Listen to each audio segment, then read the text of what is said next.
One of my favorite things to do in Stardew Valley is decorating. Now, with the 1.5 update, you were able to put furniture and other items outside of your farm, including on Ginger Island, in the desert, and anywhere you can think of, furniture can now go in the game. And I love using this to my advantage in decorating.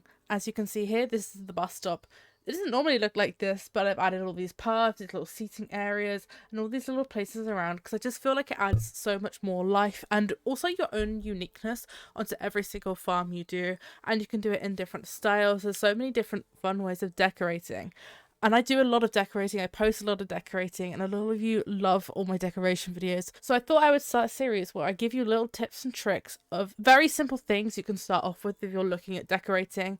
And hopefully you can combine all these together to start making your own decorations. I'm going to say this in every video I do because it's so important. If you are a PC player and you're comfortable modding your game and you fancy trying decorating, please download the mod that means that NPCs won't break the items if it is in their pathing line. If you don't have that, all your decoration will be ruined by NPCs when they're walking. If you don't feel comfortable modding, you can't mod for whatever reason, you can Google NPCs pathing so you know where to put items to avoid. Paths will be fine, paths can go anywhere, but things like the fences and the benches and stuff, you will not be able to put in certain areas, so just keep that in mind when you're decorating.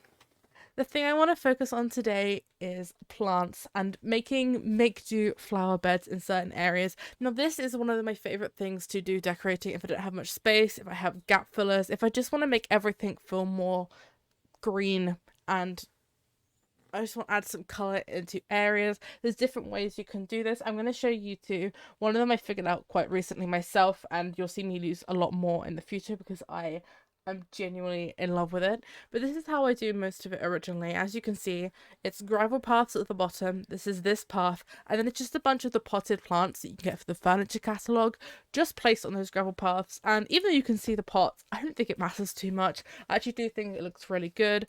So you can do it in a line just like this, or you can do it in other shapes like this rectangle. You can make triangles. You can make whatever shape that you can fit a gravel path onto. You could just have them dotted around singularly and just have single plants on them.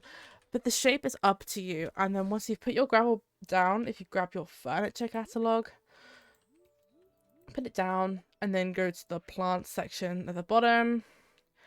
And then just go nuts. I do like using ones like these ones that the pots are less visible, but I think it's better to have variety and have some pots shown than to just have the same plant all over. I try to get different ones because I just think it looks more realistic and it just looks better when you have different plants around. It's not just the same plant. And then you just put the plants down on the gravel.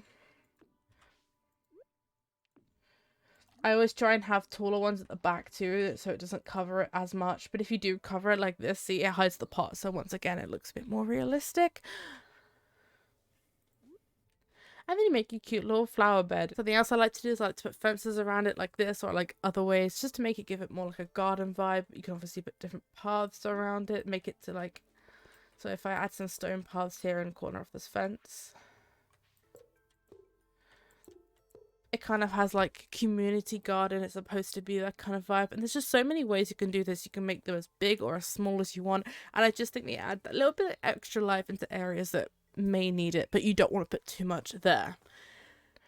And now I've used this for a long time, and recently I was doing a build around the train station area, and I figured something out. If you take some grass starter and you put it down just like this, grab one of the plants and then put it down, it completely hides the pot because obviously the grass is a certain height, and for most of the plants, if not all of the plants, the grass is tall enough that it hides the pots.